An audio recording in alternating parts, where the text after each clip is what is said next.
Okay, a guy is a Sean Cador dom agla viena faoin Agriach Gnó Mhaigh Eo Raidió. An féidir that a radiún céisibh agus beagání fhí star na Hagriachta agus faoin obair dhéana sibh le a Well, kinse is féidir, Thomas Lunny gashan na wari, ach sé an obair siúla ná go bhfuil muid díru chunda wio áitní las mu sin Gaeltach, so really ní hín muidna ag díru an obair siúl sa Gaeltach de tuairvicédi an acal agus méle word. Ach sé an obair siúla ná go bhfuil muid díru churchan cin na Gaelge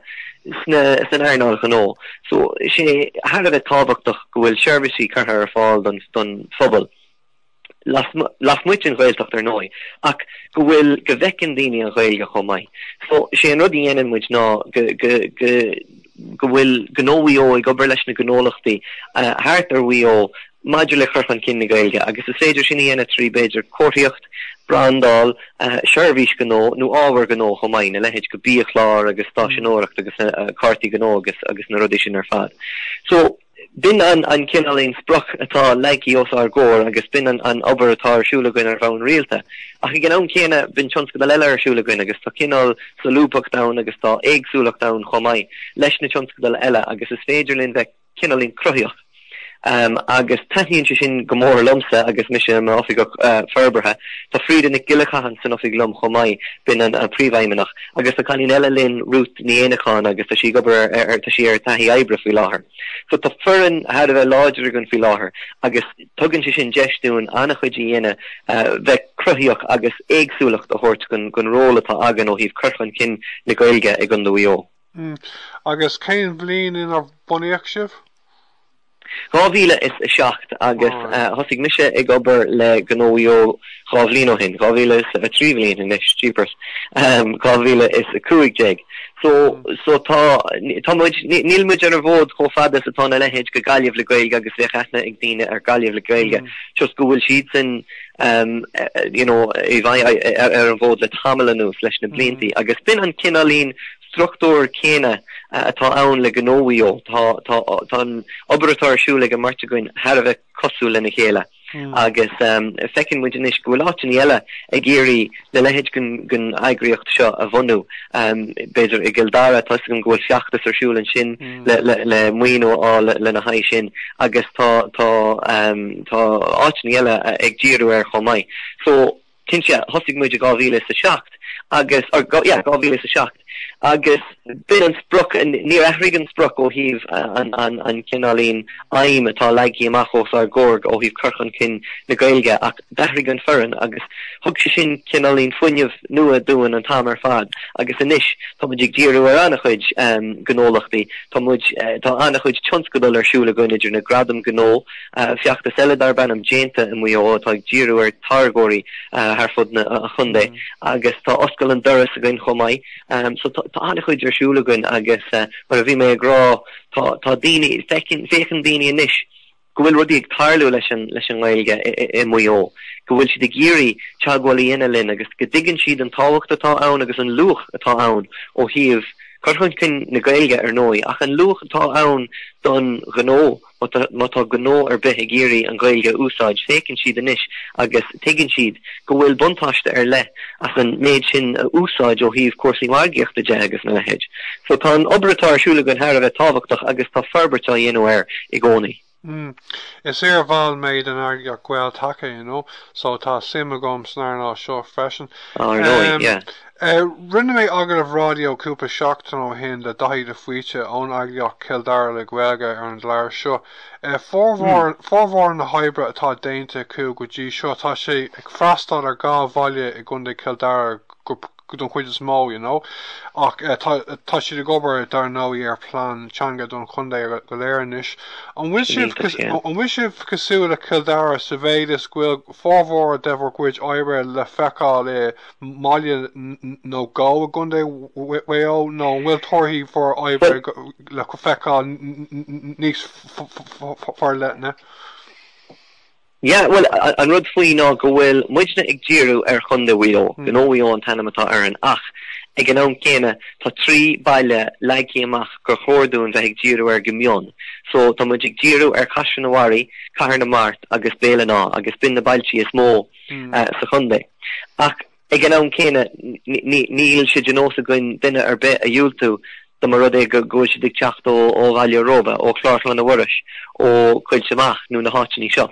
So cinse tá andalchan cin génti agan sna bailtí sin go háirí agus muid luní ag as na bharí inis tá andalchan cin génti an sin. agus is féidir a méid sin eáil timppel bhaile cho mai agus an cóiríocht atá in úsáid ag na siopaí tá siopa inis dar ben an brontanas tá de borca bústéir de borca agus tá alíon álan in úsáid acu ar an cóiríocht an sin cho mai agus tá roinnt bíalana ag baint úsáid as an míochlár agus ag hanig siad chuún le astraáí dhéine ar an míochlár anas go mai sé dá hangach so tá cupán jo rééis afrandal dhéanú ar an siopa tá aige agus ar an siopa cafe ach rinne sé cinenne an afrandal i dhéine go dá hangach agus tá job ansnas de génti air. So kinse tá muidig díú ar chaisinaí cahar na mart agus bélan á go príomhar ach i g ná céine ní dúiltííon muid rih duine ar bit agus bhí na gradam gó agan cúpla mío hin agus sé an bútúir is mó ó híomh an deirí glóan an chategóir le haid cóiríocht agus gó na bliana a bhuachan Ballinrobe dental agus tí siad is as Ballinrobedómh so a ríis má tá simig duine ar bit tá muidig géirí takeíocht agus cabhar a thuirt go na ghaoine sin agus ní hé gohfuil muid chun duine ar bit a dúiltú fadatá sin lení in mhuió ar nói. Tá has mar tlustá go bhfuil torthaí maiid go bhí nuair táim sé gahar na gáilíomh atá gáilíomh gcuilga gobar sa chathair sin tá cóireach gcuilga le feicáil roinnt scata bhaid áit an bhfuil sibh sort an bhfuil an sort tionchar céine gcuibh nó an bhfuil si bheáí níos fear ná gáilíomh le gcuilga nó cadé Well níl muid genóíoch lena chéile ná cáid tá an spruchatá árgóir is sé an obair ar bheith cosú lena chéile agus an spruc céine ag an dá agriocht an ghailga chu chan cin agus anna chuid den obairtá génti ag gáilíomh le gailge deirí glynn roinnt anspráid a bhaintón méid atá génti acu so scrín lomnar hosig mise ag obair le Gnó Mhaigh Eo thuame ar cuairt agus thugmuid cuairt ar gáilíomh le gailge agus bhí thugmuid cuairt ar roinnt gona siopaí timppel a chathair cho mai onas gur féidir cinelín samplaí a thuirt linn a thuirt go Mhaigh Eo agus just tá sé ionintach gin an céine an scéal eile a eáil an obairtá ar siúl le gnólachtaí eile a eáil cho mai. So cinse tá muidig díú ar an rud céine go bhfuil cóiríocht an úsáid ag na siopaí agus go bhfuil go manan siad úsáid as an Gaeilge ar bhain rialta ach le déine deirí glynn scéim eile a bhanú cho mai dar bhenim oscail an doras agus seo rud breise atá á dhéanú goin agus thosigh sé ag gglairchlan a bhhuiir sé 2003 agus bé culmán ó rathalí chur tús leis bhfuil is agat an scríbhnóir agus an déanaan sé roinnt leabhar de fáistí agus de dhégóirí. Ba chur sé an tús leis an scéim seo agus bhí sé thar bheith cuachtach agus éfachtach agus sé an rud a hála ná gneachn sé háart agus thug sé cuairt ar roinnt gona siopaí ag gglairchlan a bhhuiris bhí aithne aige ar roinnt gona roioine hena féin ach thug sé cuairt arthú dír sé arthú ro Gaeilge agat agus an sin rinne siad cinenne an Seirbhíse sin a chur ar fáil do roioine rinne siad cinenne a bolscrachtaí ina air so honnig muid go anéfach lei sin agus bhí baint agan na Gnó Mhaigh Eo lei sin cho mai agus rinne muid cinenne an scéim a rachtáil ag as na bharí. So níos tá oscail an doras agan agus má hiúlann tú isteach go dústéir de borca mar hampla atá hí staire ó nofaig atá agan ar an bríomhráid fecinn tú go bhfuil lipé down agus dearann sé oscail an doras agus tá greengraf de séire ní thuúlaháin ann. Bheanna bhfuil Gaeilge líofa eici agus ba is ag na customéirí go bhfuil Gaeilge eici agus gur féidir Gaeilge labhairt leithí. Tá duine cinse eile osín atá ag obair in san Linen Hall ag as na bharí cho mai. Now níl tá Gaeilge aige ach níl Gaeilge líofa aige, so an méid dhearann an póster an sin ná tá cúpla focail agam agus tá sé lánsásta labhairt le duine ar bé leis an cúpla focail atá aige. So tá anéfacht ag na rudaí sin agus caihamid sáiríochtaí dhéine cinelín balscracht a thuirt go an daoine sin margaíochtaí dhéanamhar sin agus deis a thuirt go glíine úsáid bhainte fan Gaeilge las mu sin ar náil taí blií las mu gona scolanna agus go háirí ag as na bharí nuair tá Gaelscoil ann tá sé ionintach na scoláirí eáil agus ítain gáil háart hí na gradam gnógan a bhí mé grá le cúpla mío hin agus dúirt duine na daoine atá ag an tíú ar Seirbhíse Gaeilge chur fáil ag obair sa chógaslan standún an seo dúirt sé cho lua is ecin sé go bhfuil an éidir scoile ó scoilraftaí ácha hafig duna cinint toscinn sé ag labhairt Gaeilge leo agus tá sé sin har a bheith tábhachtach den na páistí go dtuigeann siad nach stoppan an Gaeilge ag doras sa scoile gur féidir go isteach go dtí an baillimór agus gur féidir rud ag na cheannach sa cógaslan na daine as Gaeilge gur féidir go isteach go dtí an búisteir agus feolaáil as Gaeilge agus gur féidir go isteach le na tuistí go dtí an siopa café agus orduí in as Gaeilge. So tá rud éigean ag tarlú sa bhaile seo agus tá fiúntas leis agus becordún táid géirí leanún tar éile sin obair seo snáilte eile chomáine le héid go Cathair Mart agus Béaltaine ná ach tá sé Jackar choir a dhéana agus buséad ar lethegann agus tá go téana ó híh muoinúide bhuiin planí ag chuileganna ach ní féidir choir a dhéana ag an am chéine. So tá andulchan cin géntaí agan ar nói agus tá sé táhachtach bheith cruthaíoch mar a bhí mérá agus muointí nua a thuirtlinn chomáid. Céimhéid duine a bhfuil bainteach leis an sort líonra seo ag gas an bharg? Bhís ag léamh faoi breis agus fithe ar an scéim agus tá daoine ag déanana teagháil linn le páirte glacu chomáid. Chur muid shoutout amach Cathair Mart.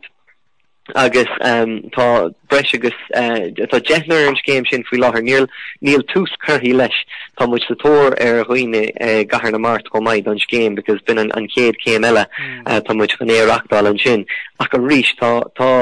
daoine hána bheith dearfach faoi agus ní hé go tuig agsúlaiste agus ag rá go daine go gaithí siad Seirbhíse chur fáil níl tú agsúlaiste ag chur brú arthú sé an rud ná go hiúlann túiste go bhfuil ceist á chur agat ar an bharan atá ann bhfuil Gaeilge géine agus cho lua is a chleisim se go bhfuil duine ann bin siad dearfach bin siad a géirí an Seirbhíse sin a chur fáil do dhaoine agus bin an rud is táhachtaí faoi nach bhfuil brú cartha arthú ach go bhfuil faoin arthú an Seirbhíse a chur fáil don phobal. Tá an obair a dhéanamh goibh de ra go siúlachtaí clúisteáil uat an sin tá si híntaach chuné sin an clúisteáil. Tá si planáilte nach bhfuil go méid baile nó gá i Gnó Mhaigh anamnathe mar baile Seirbhíse Gaeltachta. An bhuiil si bh obair sin freisin? Táid go bhir sin faoi láthair tá iartas chuiste agan go mbeidh muidne inar geann agriocht leis an iartas sin a chuiste ach go mbeidh muid go bhir leis an ggóla chundé agus le chunar na Gaeilge i gasan na bharí chun an obair sin i dhéine agus tá gin ghfuil dúchláin os ar ggóir tá neartar siúla an hena féin ach tá trí baile rounní tá baile róba tá béle word agus casan na bharí now níl sam bhfuil iartas chuiste ag baile róba agus béle word go fóil ach tá iartas chuiste agan tá planin bhí crinú peibli agan hena féin agus bhí anrastal ag an ócáid sin